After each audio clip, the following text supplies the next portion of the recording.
While the Cleveland Indians may have dampened the party in the Jays home opener, clearly there's no stopping Jays fever in 2013, as fans are expected to be very excited about the upcoming baseball season. After his amazing performances at both the World Juniors and World Hockey Championships last season, a lot is expected out of Jonathan Toews here in Chicago, so much so that many have already dubbed him the new face of the Blackhawks franchise. So the 100th Grey Cup is in the books, with the Argonauts prevailing 35-22 over the Stampeders. The atmosphere here at Rogers Centre, it was electric. But it does beg the question, would the 100th Grey Cup bid is as important if the Argos weren't in it?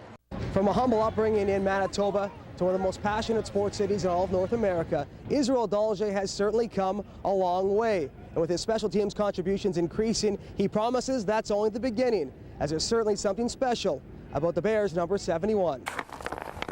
From coast to coast, the game of hockey has been embedded into our society as Canada's game. And here on the prairies, that statement couldn't be more accurate. But does the game that we love have the possibility of one day losing its appeal?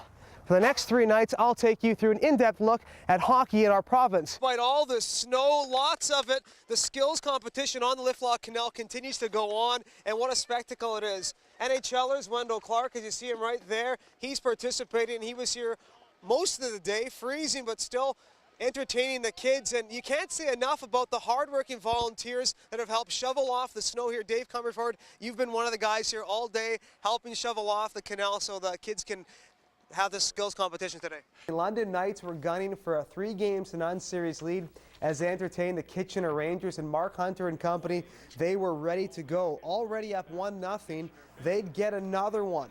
It's Tyler Ferry. He's going to increase the population of Snipe City, Ontario with that goal. It's a bullet. It's a magic bullet. I tell you, you can make anything in those things. It's 2-0 London. Well, folks, there is no really way to sugarcoat this one. The Oshawa Generals, as I mentioned, they came to town. They look like world beaters. On the other hand, the Peterborough Petes, they look like egg beaters, and nobody went to the Memorial Centre to watch the making of an omelet. The Generals, they might have played last night's game like it was Game 7 of the OHL final. Who's going to the Jays game today? We are. Jays fans came by the trainload from Oshawa, Peterborough, Pickering, Whitby, from all over. Extremely excited. Look at all these happy people on the GO train right now, all Blue Jays hats. I love it. It's awesome. I've never seen the stadium like this. There's 45,000 people here. It's just awesome. Ken and Kathy Garvey, along with their 2 sons, made the trek from Peterborough to attend the Jays home opener. Who's your favorite player? Jose Reyes. Jose Bautista.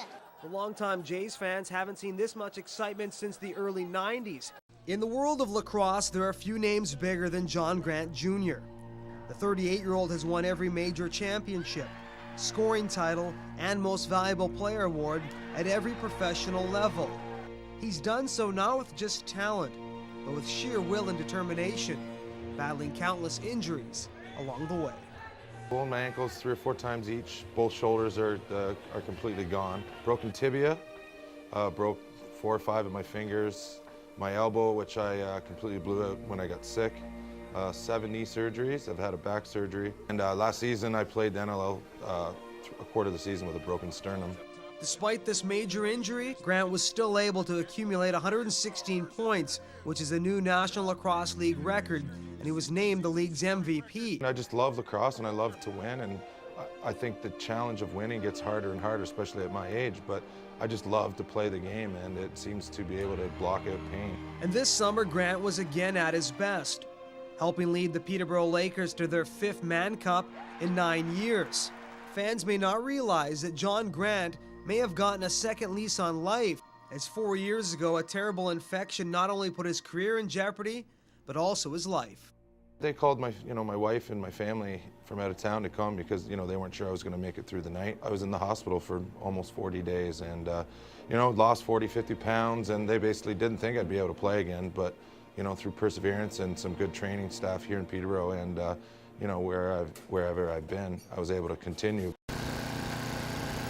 This was the scene late Friday night.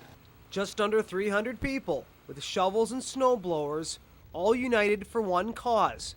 Peterborough's hockey community came together so the Trent Canal could look like this for Hockey Day in Canada. What was really nice was last night at midnight we had about 250 people come out onto the ice with snow shovels to make sure that the rinks were in good shape. You know, it looked spectacular today from the Trent Severn Waterway. It was beautiful, and the lift lock looked great, and lots of people out there and lots of excitement.